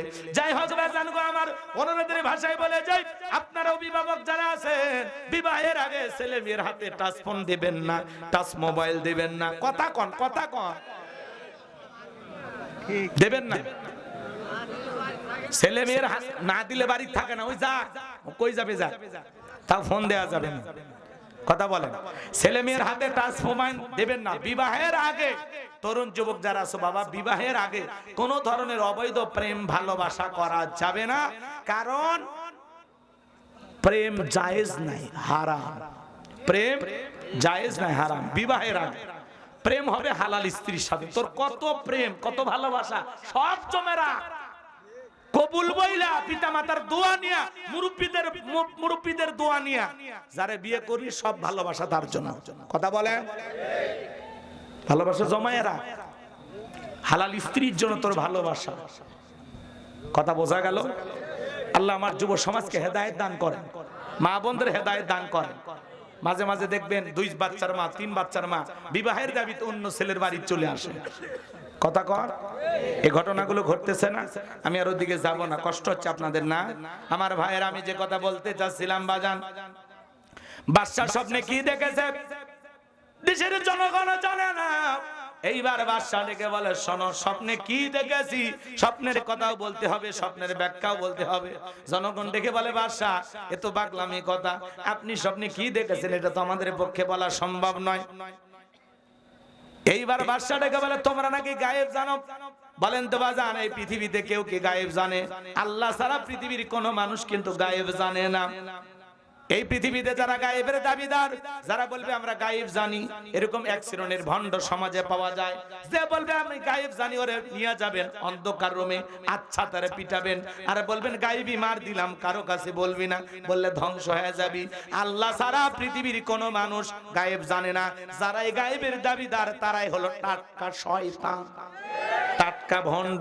কথা ক্লিয়ার না? ভেজাল আছে? কোনো ভেজাল নাই বাজান। চলেন না সামনের দিকে যাই। যে কথা বলতে যাচ্ছিলাম, এইবার বাদশা ডেকে বলে, 7 দিনের আলটিমেটাম দিলাম, 7 দিনের মধ্যে আমি স্বপ্নে কি দেখেছি সেই কথাও বলতে হবে, স্বপ্নের ব্যাখ্যাও বলতে হবে। জনগণ ডেকে বলে, বাদশা 7 দিন কেন, 7 বছর সময় দিলেও আপনি স্বপ্নে কি দেখেছেন এটা আমাদের পক্ষে বলা সম্ভব নয়। পুরো ঘটনাটা বলতে গেলে কয়েক মিনিট লাগলে কি আপনারা দেবেন? কারা কারা শুনবেন একটু হাত তুলে দেখান। লিল্লাহি তাকবীর। এ বাজান, তাহলে আমার আল্লাহ রাব্বুল আলামিন বলেন, তাবারাকাল্লাযী বিয়াদিহিল মুলকু ওয়া হুয়া আলা কুল্লি শাইইন কাদির। মহামান্বিত সেই সত্তা যার হাতে সর্বময় কর্তৃত্ব, রাজত্ব পাওয়ার ক্ষমতা, তিনি হলেন সব বিষয়ের উপরে ক্ষমতাবান, তিনি হলেন সর্বশক্তিমান। তাহলে সকল ক্ষমতার একমাত্র মালিক কে? এরপরে 2 নাম্বার আয়াত বুঝানোর জন্য কয়েকটা মিনিট লাগবে। আমি কি দিবেন? আপনারা দেবেন কি? আল্লাহ তাআলা কি বলেন, দিলটা নরম করে শুনেন বাজান। আল্লাহ তাআলা বলেন, আল্লাযী খালাকাল মাউতা ওয়াল হায়াতা লিয়াবলুয়াকুম আইয়ুকুম আহসানু আমালা ওয়া হুয়াল আজিজুল গফুর। আল্লাহ রাব্বুল আলামিন বলেন, আল্লাযী খলাকাল মাউতা ওয়াল হায়াতা, যিনি সৃষ্টি করেছেন মৃত্যু আর জীবন, লিয়াবলুয়াকুম আইয়ুকুম আহসানু আমালা, আমি আল্লাহ পরীক্ষা করে দেখব আমলের দিক দিয়ে কার আমল কত বেশি উত্তম, কার আমল কত বেশি ভালো। যার আমল ভালো তার আখিরাত ভালো, যার আমল খারাপ আখিরাত হয়ে যাবে বরবাদ। তাহলে দুনিয়াতে আল্লাহ পরীক্ষা করে দেখবেন আমলের দিক দিয়ে কার আমল কত বেশি উত্তম, কার আমল কত বেশি ভালো। এই দুনিয়াটা হলো পরীক্ষা দেওয়ার জায়গা, আর ফলাফল পাওয়ার জায়গার নাম হলো আখিরাত। এই যে দুনিয়াতে আপনারা এই জায়গায় বসে আছেন, এটা একটা পরীক্ষা। কথা বলেন। এই সময় যারা যাত্রার প্যান্ডেলে বসে আছে, ওটা ওদের পরীক্ষা। এই সময় যারা নাচ গান দেখতেছে, টেলিভিশনের সামনে বসে আছে, ওরা আসল জায়গা আছে না নকল জায়গা আছে? নকল জায়গা আছে। আপনারা এই জান্নাতের বাগানে যারা বসে আছেন, আপনারা আছেন আসল জায়গায়। আপনাদের পরীক্ষা কোনো ভালো চলছে। কথা কয় না? কিন্তু যারা এই সময় যাত্রা দেখতেছে, ওদের পরীক্ষা ভালো হচ্ছে না খারাপ হচ্ছে? পতিতালয় যারা গেছে, কথা কয় না কে? পার্কে যারা ঘুরতেছে, টেলিভিশনে নাচ গান দেখতেছে, তাদের পরীক্ষা খারাপ চলতেছে না? এই মুহূর্তে যারা দোকানে যা আড্ডা মারতেছে, পরীক্ষা খারাপ চলতেছে। আর আমাদের পরীক্ষা আলহামদুলিল্লাহ। এই দুনিয়াটা হলো পরীক্ষা দেওয়ার জায়গা, আর ফলাফল পাওয়ার জায়গার নাম হলো আখিরাত। মালিক ইয়াউমিদ্দিন, শেষ বিচার দিবসের মালিক আল্লাহ। তিনি যেদিন আহকামুল হাকিমিন হয়ে বিচার করবে, সেই দিন বুঝতে পারবেন যে আলেমদের কথার কত দাম। আজ তো টাইমই দিচ্ছেন না, সারা রাত যাত্রা দেখে কাটাইছে, ফজরের সময় বাড়িতে হচ্ছে, আর একটাও বাজেনি। বাড়িতে কি করবেন? কি করবেন বাড়িতে? 1-1.5 বছর, 1 বছর বছরে একবার এরকম মাহফিল সাজানো হয়। এই যে কিছুক্ষণ পরে এই বাতি 1 বছরের জন্য নিভে যাবে। আপনারা যে তাড়াহুড়ো দেখেন, কি ওয়াজ শুনবেন আপনারা? হ্যাঁ, সেটা বুঝতেছি আপনাদের সাইজ দেখে কষ্ট হচ্ছে আপনাদের। লিল্লাহি তাকবীর। দিলটা নরম করে আমার দিকে তাকান। এই কয়েকটা মিনিটের কথা আপনার জীবনকে পাল্টায় দিতে পারে। একটু নরম করে শোনেন, আমার দিকে তাকায় তাকায় কথা শুনবেন। আল্লাহ বলেন আল্লাযী খালাকাল মাউতা ওয়াল হায়াতা, যিনি সৃষ্টি করেছেন মৃত্যু আর জীবন। আল্লাহ সর্বপ্রথম মৃত্যুর কথা বলেন। এই পৃথিবীতে যত ক্ষমতাদার হোক, মৃতকে জীবিত করার ক্ষমতা পৃথিবীর কোন নেতার আছে? ওরা যত ক্ষমতাদার হোক, আসমানের দিকে গুলি বর্ষণ করে বৃষ্টি আনার ক্ষমতা ওদের আছে? ওদের যত অস্ত্র থাক, যত পাওয়ার থাক, জমিনের ভিতরে গুলি মেরা বম মেরা একটা আলু বের করার ক্ষমতা ওদের আছে? তার মানে বোঝা যায় সকল ক্ষমতার একমাত্র মালিক সেই আল্লাহ বলতেছেন আল্লাযী খালাকাল মাউতা ওয়াল হায়াতা, যিনি সৃষ্টি করেছেন মৃত্যু আর জীবন। আল্লাহ সর্বপ্রথম মৃত্যুর কথা কেন বললেন? বাজার, এই পৃথিবীর সকল ধর্মের মানুষ বিশ্বাস করে জন্ম হয়েছে, মৃত্যু একদিন হবেই। মৃত্যু এটা চিরন্তন সত্য কথা। বেঁচে আছি এটাই হলো অস্বাভাবিক, মৃত্যু হবে এটাই স্বাভাবিক। মৃত্যুর সকল ধর্মের মানুষই বিশ্বাস করে। কথা বলেন ঠিক কিনা? আল্লাহ আয়াতের শুরুতে কেন মৃত্যুর কথা বললেন? কারণ বাজার, এই দুনিয়াতে আসার একটা সিরিয়াল আছে, যাওয়ার কিন্তু কোনো সিরিয়াল নাই। দাদা আসছে, দাদার পরে বাবা আসছে, বাবার পরে আমি আসলাম, আমার পরে আমার সন্তানেরা আসলো। কিন্তু বিদায় বেলায় দাদার আগে নাতি চলে যায়, বাবার আগে সন্তান চলে যায়, বাবার কাঁধে সন্তানের লাশ। এটা হলো পৃথিবীর সবচাইতে ভারী বোঝা। যেই বাবা সন্তানকে হারিয়েছে আর সন্তানের জানাজার খাটিয়াটা কাঁধে তুলেছে, ওই বাবাই জানে এর যন্ত্রণাটা কত কঠিন।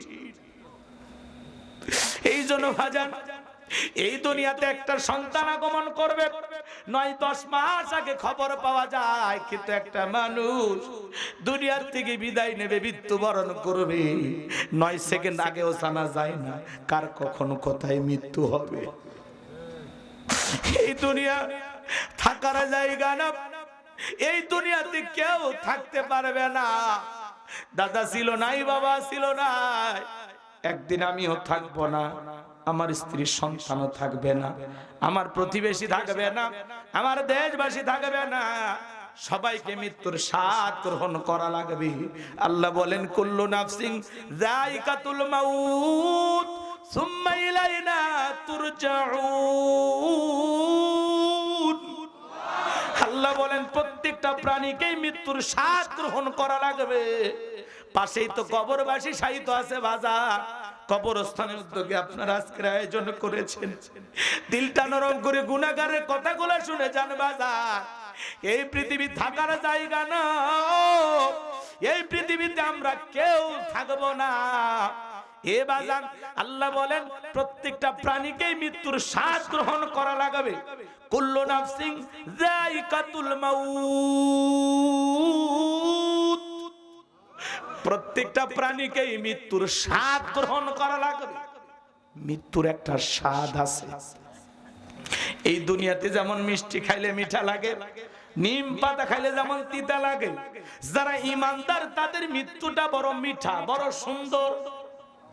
ওই যে নোয়াখালী সোশ্যাল মিডিয়াতে আপনারা দেখেছেন বাজার, ছোট্ট মাদ্রাসার বাচ্চা হেফজখানায় পড়াশোনা করে, তাহাজ্জুদের জায়নামাজে দাঁড়িয়ে গেছে। ছোট্ট বাচ্চা সিজদায় লুটিয়ে পড়েছে আর সিজদা থেকে ওঠে নাই। মাদ্রাসার ছোট্ট সন্তান, সিসি ক্যামেরার ফুটেজ দেখা গেল, ভিডিওটা ভাইরাল হয়ে গেছে। এই নোয়াখালীর মাদ্রাসা পড়ুয়া হাফিজে কোরআন কয়েক পারা হেফজ করেছে বাজার। বেঁচে থাকলে হয়তো বা পুরোটা হেফজ সম্পূর্ণ করতে পারত। বুক ভরা স্বপ্ন নিয়ে মাদ্রাসায় পড়ে গেছে। এই কলিজার টুকরা সন্তান, নিষ্পাপ মাদ্রাসার এই বাচ্চা তাহাজ্জুদের জায়নামাজে সিজদায় লুটিয়ে পড়েছে। ওই তাহাজ্জুদের জায়নামাজের সিজদা তার জীবনের শেষ সিজদা হয়ে গেল। সিজদারত অবস্থায় মাদ্রাসা পড়ুয়া ছাত্র মারা গেল। কত বড় ভাগ্যবান! মৃত্যুটা কত সুন্দর। ভালো মৃত্যুর 15টা আলামত আছে বাজান। 2 ঘন্টা লেগে যাবে, কয়টা কথা বলবেন?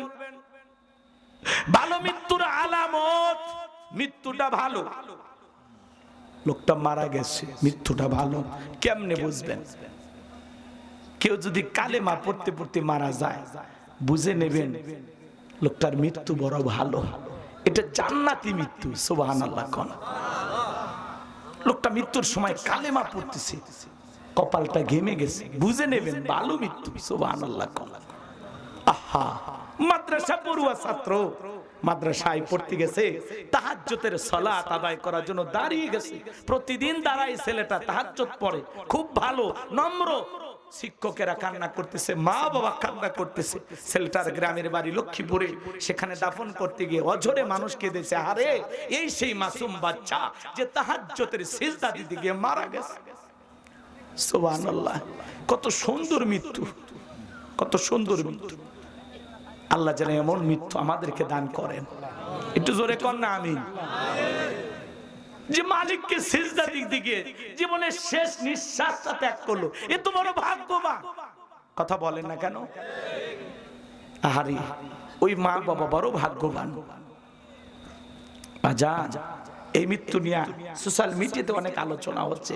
আরে একটা ছোট্ট বাচ্চা সিজদা দিতে গিয়ে মারা গেল তাহাজ্জুদের সময়। কোন সময়? আমরা ফজরের খবর রাখি না, তাহাজ্জুদ পড়া তো দূরের কথা। কথা বলেন ভাই, আমার কথা কি বিরক্ত হচ্ছেন? আমার ভাইয়েরা, এই জন্য মৃত্যুর স্বাদ সবাইকে ভোগ করা লাগবে বাজান।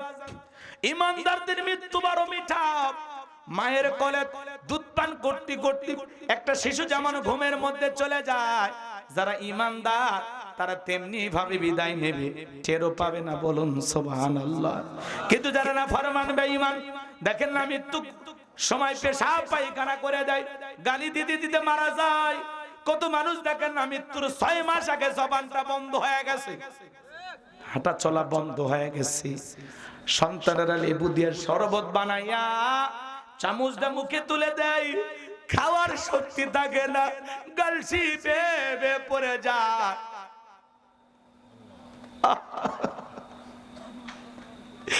কত মানুষ দুনিয়া থেকে বিদায় নেয়, গালি দিতে দিতে মারা যায়।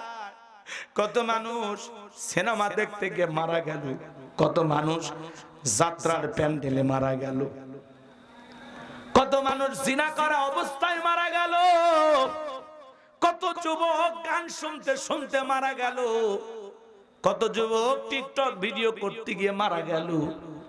আজকে পৃথিবীর জমিনে কে কখন কিভাবে বিদায় নেবে আমরা কেউ জানি না বাজার। সবাইকে মৃত্যুর স্বাদ গ্রহণ করা লাগবে। আল্লাহর নবী ইদ্রিস আলাইহিস সালামকে জিজ্ঞাসা করা হলো, ও আল্লাহর নবী ইদ্রিস, মৃত্যুর যন্ত্রণা আপনার কাছে কেমন মনে হয়? ইদ্রিস আলাইহিস সালাম ডেকে বলেন, জ্যান্ত ছাগলের গা থেকে চামড়া খসাইলে ছাগলের যেমন কষ্ট হয়, মৃত্যুর যন্ত্রণা আমার কাছে তেমনি কষ্টকর মনে হয়। একটা নবীর কাছে যদি মৃত্যুর যন্ত্রণা এমন মনে হয়, ও সিরাজগঞ্জের কাজীপুরের কুনকুনিয়ার মুসলমানেরাও, আপনার আমার মৃত্যুর কষ্ট কত না জানি ভয়ঙ্কর হতে পারে। মৃত্যুর স্বাদ সবাইকে ভক্ষণ করা লাগবে। মৃত্যু দিকে আমরা কেউ বাঁচতে পারবো না। আল্লাহ বলেন, আইনামা তাকুনু ইদরিকুমুল মাউতু ওয়ালাউ কুনতুম ফি বুরুজিম মুশাইয়াদা। সূরা নিসার ৭৮ নম্বর আয়াত। আল্লাহ ডেকে বলেন, যেখানে থাকো, যে অবস্থায় থাকো, মৃত্যু তোমাদেরকে ধরবে। মৃত্যু থেকে পালানোর কোন রাস্তা খোলা নাই। যুবক, তুমি কি মনে করো তুমি মরবা না? তোমার মতো কত যুবক মোটরসাইকেল চালাইতে গিয়ে দুর্ঘটনায় মারা গেল। তোমার মতো কত যুবক নৌকা ভ্রমণ করতে গিয়ে মারা গেল। তোমার মতো কত যুবক পিকনিকের গাড়ি দুর্ঘটনায় মারা গেল। তোমার মতো কত যুবক আজকে ঘুমায় গেল, সকালে আর ঘুম থেকে উঠলো না। এ যুবক, কত রাত তুমি ঘুমাইলা, এমন একদিন এসে যাবে সেই দিন আর ঘুম থেকে উঠতে পারবা না। হাজারো চেষ্টা করেও আর উঠতে পারবা না। কেউ ঘুমের ঘরে বিদায় নাই, কেউ বাজার করতে গিয়ে মারা যায়, কেউ রাস্তায় দুর্ঘটনায় মারা যায়, কেউ রোগে শোকে মারা যায়। যেতেই হবে, কোন না কোন একটা বাহানায় আল্লাহ দুনিয়ার থেকে উঠাইয়া নেবে। মালাকুল মউত আল্লাহকে ডেকে বলে, আল্লাহ আমি যে দুনিয়ার মানুষের জান কবজ করব, মানুষ তোমারে গালি দেবে, কেউ আমারে ভালো বলবে না। আল্লাহ তখন ডেকে বলে, মালাকুল মউত এই পৃথিবীর জমিনের মানুষগুলো মৃত্যুবরণ করবে এমন ভাবে, কেউ জ্বরে মারা যাবে, কেউ ক্যান্সারে মারা যাবে, কেউ বড় রোগে মারা যাবে, কেউ গাড়ি দুর্ঘটনায় মারা যাবে।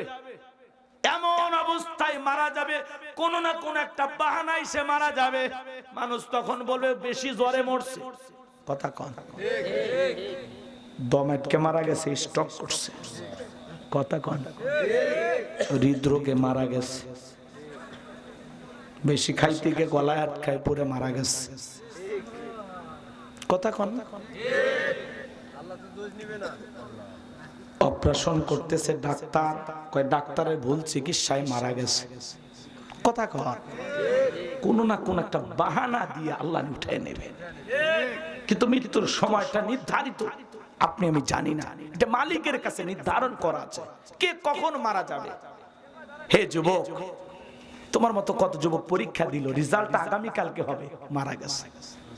কত যুবক চাকরির ভাইবা পরীক্ষা দিয়েছে, চাকরি হয়ে গেছে, তার বাড়িতে চিঠি চলে আসছে, মোবাইলে এসএমএস চলে আসছে, চাকরি কনফার্ম, সেই যুবকটাও মারা গেছে। এই তো জীবন। ঝিনাইদহের এক যুবক বিয়ে করছে, বউ রাখছে বাসর ঘরে, ফুল কেনার জন্য আসছে, এখন বিবির কাছে যাবে, ফুল দিয়ে বাসর সাজাবে, ট্রাক আইসা চাপা দিয়ে মারা গেল। কবুল বলছে, বউ বাসর ঘরে রেডি হয়ে আছে, ফুলটা নিয়ে যাবে, বিবিকে বরণ করবে, সে সময়টা মালিক দিল না। এই তো জীবন, এই তো জীবন, এই আছে এই নাই। আজকে কথা শুনতেছেন, আগামীকাল ভোরবেলায় আমাদের মধ্যে থেকে কোন একজন বিদায় নিয়ে যেতে পারে, হয়তোবা পরশুদিন শুনতে পারেন গোলাম রব্বানী গাড়ি দুর্ঘটনায় মারা গেছে। এই তো জীবন বাজান, কে কখন চলে যাব আমরা কেউ জানি না। আগামী কালকে ফজরের নামাজের পরে হয়তোবা মসজিদে কোন একজন মানুষের এলান হতে পারে। আজকের মাহফিলে ওয়াজ শুনতেছেন, আগামী বছর মাহফিল আসতে আসতে হয়তোবা কতজন বিদায় নেবে। এই যে কবরস্থান, আজকে কয়েকজন শুয়ে আছে, এরপরে কয়েকশো এখানে ঘুমাবে, কয়েক হাজার তো ব্যক্তির সংখ্যাই বাড়বে, আর পৃথিবীর থেকে আপনাকে আমাকে বিদায় নিয়ে যেতে হবে। এ দুনিয়া থাকার জায়গা, কবরের বাসটা পচার আগে আপনার দেহটা পচে যাবে, কবরের বাসটা পচার আগে আপনার দেহটা পচে যাবে। এই দিকে কত কিছু ব্যবহার করলেন, ৫-৭-১০ দিন পরে পেটটা ফুলে ফেটে যাবে, পোকাগুলো কিলবিল করে নাক মুখ দিয়ে প্রবেশ করবে, চুলগুলো খসে যাবে, ডিগের গোস্তগুলো খসে খসে পড়ে যাবে, সব মাটি হয়ে যাবে, সব শেষ হয়ে যাবে। এই জন্য আমার নবী বলেন যে কবরে চলে গেল তার চাইতে অসহায় কেউ নাই। আল্লাহ রাসূল বলেছেন, ক্বালা রাসূলুল্লাহ সাল্লাল্লাহু আলাইহি ওয়াসাল্লাম, ইন্নামাল কুবরু রাউযাতুম মিন রিয়াদিল জান্নাহ আও হুফরাতুম মিন হুফারিন নার। আল্লাহ রাসূল বলেছেন, যে ব্যক্তির আমল ভালো, মৃত্যুর সঙ্গে সঙ্গে আল্লাহ তাআলা তার কবরটাকে জান্নাতের বাগান বানায় দিবেন, বলুন সুবহানাল্লাহ। আর যে ব্যক্তির আমল খারাপ, আও হুফরাতুম মিন হুফারিন নার, তার কবরটা হয়ে যাবে জাহান্নামের আগুনের গর্ত। নবী আমার এক জায়গায় বসা, জিবরাইল এসে বলেন, নবী এই মুহূর্তে একটা আওয়াজ হইল, আপনি কি শুনতে পাইছেন? আমার নবী বলে, হ্যাঁ আমি শুনতে পাইছি। জিবরাইল বলে, নবী আজ থেকে ৭০ বছর আগে জাহান্নামের গর্তের মুখে আল্লাহ একটা পাথর ছেড়ে দিয়েছেন, এই মাত্র জাহান্নামের তলদেশে পাথরটা পৌঁছাইলো। চিন্তা করেন বাজান, একটা পাথর ছেড়ে দিলে জাহান্নামের গর্তের নিচে পড়তে যদি ৭০ বছর সময় লাগে, এ সিরাজগঞ্জের কাজীপুরের যুবক, আল্লাহ না করুক, আল্লাহ না করুক আপনার আমার গুনাহের কারণে, অপরাধের কারণে আসমান জমিনের মালিক আল্লাহ বেজার হইয়া একবার যদি জাহান্নামের আগুনের গর্তে ফেলে দেয়, আপনার আবার কিন্তু বাঁচার কোনো উপায় নাই। কারো দিকে যদি একবার জাহান্নামের আগুন লেগে যায়, মনে হয় কলিজাটা পুরো ছাই হয়ে যাবে। বাজান, খবর বড় কঠিন জায়গা। কত মানুষকে নিজের হাতে কবরে শায়িত রাখলে, একদিন আপনাকে আমাকেও কেউ কবরে নামাবে। মুখটা কেবলামুখী করে বাজ বিছায়া দিয়া একে একে কবর থেকে উঠে আসবে। আত্মীয় স্বজনের কবরে থাকা ব্যক্তি আত্মীয় স্বজনের পায়ের জুতার আওয়াজ শুনতে পাবে, চিৎকার মেরে ডেকে বলবে, একা রাইখা যায়ও না, একা রাইখা যায়ও না।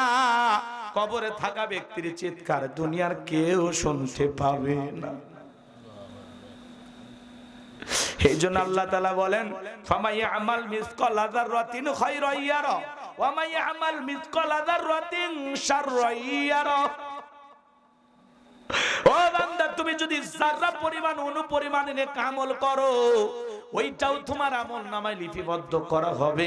আবার তুমি যদি যারা পরিমাণ অনুপরিমাণে বদ আমল করো, ওইটাও তোমার আমল নামায় লেখা হবে। আর যারা গুনাহ নিয়ে একবার অন্ধকার কবরে যাবে, ওই কবরের ডানের মাটি বামে চলে যাবে, বামের মাটি ডানে চলে যাবে। বাজার এমন চোরে চাপ দেবে, এক পাজরের আর অন্য পাজরে ঢুকে যাবে। কবরে থাকা অন্ধ ফেরেশতা চোখে দেখে না, কানে শোনে না, হাতুড়িতে আঘাত করবে, মাথাটা চূর্ণ বিচূর্ণ হয়ে যাবে। কবরে থাকা বিষাক্ত সাপ সবল মারবে, দেহটা বিষের যন্ত্রণায় চলে যাবে। যুবক, দুনিয়া নিয়ে পাগল হয়ে পড়ে আছো, এই দুনিয়াতে গান বাজনা নিয়ে পড়ে আছো, দুনিয়াতে বক্স বাজাও, দুনিয়াতে গান বাজায় মাটি কাঁপাও, এই দুনিয়াতে বাদ্যযন্ত্র গান বাজনা দিয়ে আজকে দুনিয়ার মাটি কাঁপাইতেছো। একদিন কবরে যাইবা, এই কবর কোলে নিয়ে সেই দিন চাপ দিবে আর কাঁপাবে। মজা করছো না দুনিয়ায়, আজকে মজা টের পাবি। কবর প্রতিদিন ডাকতেছে, কবর ডাইকে বলতেছে, আমি কবর সাপ বিচ্ছুর কারখানা, আমি কবর, আমি বিশাল একটা ভয়াবহ জায়গা। আমার কাছে আসতে হলে নেক আমল করে আসো, নেক আমল ছাড়া কবরে ভালো থাকতে পারবেন না। কত ঘুঘু মুন্সির শত বছর পরে লাশটা বের হয়, যেমন লাশ তেমনই আছে। আমলের মেডিসিন নিয়ে কবরে ঘুমাইছে, আমলের মেডিসিন নিয়ে কবরে ঘুমাইছে। লাশে পচে নাই, লাশ পচে নাই, আমলের মেডিসিন নিয়ে ঘুমাইছে। দুনিয়াতে পড়ে আসি। আল্লাহ বলেন, আল্লাযী খলাকাল মাউতা ওয়াল হায়াতা, যিনি সৃষ্টি করেছেন মৃত্যু আর জীবন, লিয়াবলুয়াকুম আইয়ুকুম আহসানু আমালা। আমি আল্লাহ পরীক্ষা করে দেখব আমলের দিক দিয়ে কার আমল কত বেশি ভালো, কত ভালো আমল জমাইতে পারছো।